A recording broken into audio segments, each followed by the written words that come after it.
समझते हैं कि इंडिपेंडेंट डे, संविधान दिवस और रिपब्लिक डे सब में क्या अंतर होता है, इसको थोड़ा बारीकी से समझते हैं। और संविधान को 2 महीने लेट क्यों किया गया, बना के उसे लागू क्यों नहीं किया गया था, 2 महीने बाद क्यों लागू किया गया। देखिए 15 अगस्त 1947 को हम आजाद हो गए, हम अंग्रेजों से आजाद हो गए। हालांकि उस समय भी हमारे ऊपर फ्रांस का कब्जा था और पुर्तगालियों का कब्जा था। तो वो लोग पुर्तगाली फाइनली 1961 में गए हैं सब, गोवा को आजाद करके, सबसे बाद में गोवा आजाद हुआ है। तो हम लोग तो आजाद हो गए थे, लेकिन बात यहाँ ये आती है कि आजाद हम अंग्रेजों से हो गए थे, लेकिन हमारे ऊपर किसी का शासन ही नहीं था। तो हमारे ऊपर कौन शासन करेगा, ये कोई डिसाइड नहीं था। इसलिए 15 अगस्त 1947 को हम आजाद हो गए थे, इसलिए उस दिन हम आजादी दिवस, इंडिपेंडेंट डे मनाते हैं। लेकिन हम लोग के ऊपर अंग्रेज कहे थे कि हम आपको फाइनली छोड़ के तभी जाएंगे जब आप संविधान बना लेंगे तब। तो हम लोग संविधान 1946 से 1949 के बीच में बनाए, जो फाइनली बन के तैयार हुआ 26 नवंबर 1949 को। इसलिए 26 नवंबर 1949 को हम कहते हैं संविधान दिवस। तो आजाद हो गए, संविधान हो गया यहाँ पे। लेकिन जब तक ये संविधान लागू नहीं हो जाता, हम कैसे कहेंगे हमारे ऊपर किसका शासन चल रहा है। रियलिटी में देखिएगा हमारे ऊपर किसका शासन है, संविधान का।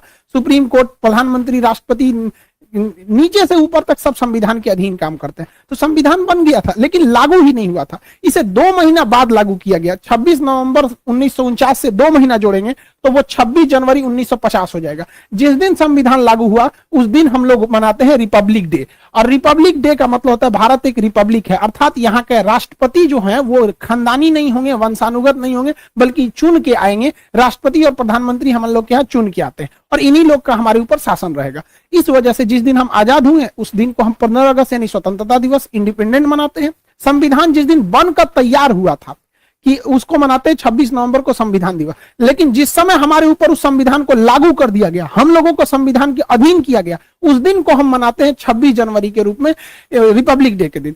यह हम टोटल मैटर ये समझिए कि इसे 2 महीना लेट क्यों किया गया था, ये समझना है। तो अब हम इतिहास में चलते हैं, क्यों इतना लेट हुआ था। एक्चुअली जब द्वितीय विश्व युद्ध चल रहा था तो उस समय इंग्लैंड को बहुत ज्यादा क्षति हुई थी। जर्मनी ने धो दिया था, लंदन पर 15 दिन 15 रात बिना रुके बम गिराया था। तो इंग्लैंड की जनता जो थी युद्ध से पूरी तरह त्रस्त थी। वहां कंजर्वेटिव पार्टी की सरकार थी, विंस्टन चर्चिल प्रधानमंत्री थे। उसी समय विपक्ष में जो थे लेबर पार्टी की थी, जिसके नेता थे क्लीमेंट एटली। तो क्लीमेंट एटली ने कहा था कि अगर हमारी सरकार आएगी तो हम भारत को स्वतंत्र कर देंगे। तो भारतीयों ने भी उनका समर्थन किया था और क्लीमेंट एटली की जब सरकार बनी तो वो भारतीयों को स्वतंत्र करने के पक्ष में आ गए। उन्होंने अपने 3 कैबिनेट मंत्री, आप देखते होंगे भारत में भी कैबिनेट मंत्री होते हैं, जैसे रक्षा क्षेत्र के कैबिनेट मंत्री राजनाथ सिंह है, विदेश मंत्रालय के कैबिनेट मंत्री एस जयशंकर साहब है।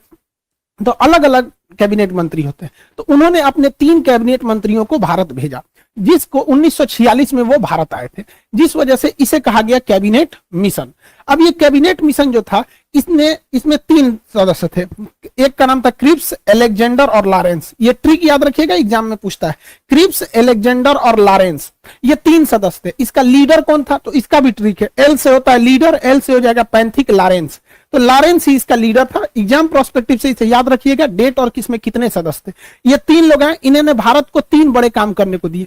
पहला, इन्होंने कहा कि आप अंतरिम सरकार बना लीजिए और अगले 5 सालों तक आप सीखिए कि सरकार कैसे चलाया जाता है। इसलिए आप देखिएगा हमारे यहाँ चुनाव, आजाद हो गए थे हम लोग 1947 में है, लेकिन हमारे यहाँ प्रधानमंत्री का चुनाव हुआ 1951 में, बने प्रधानमंत्री 52 में।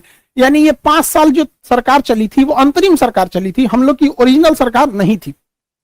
ये अलग टॉपिक है, इसको हम आपको एप्लीकेशन के क्लास में पूरा समझा दिए। मेन आते हैं संविधान पे।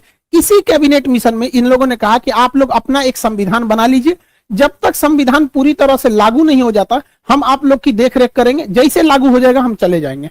तो संविधान बनने की प्रक्रिया चालू हुई कैबिनेट मिशन के आधार पर। यहाँ पर 1946 से बने। अब ये संविधान कौन बनाएगा, तो इसके लिए इनडायरेक्ट इलेक्शन कराया गया, अप्रत्यक्ष निर्वाचन कराया गया और जो लोग चुन के आए थे उसे संसद के सेंट्रल हॉल में रखा गया।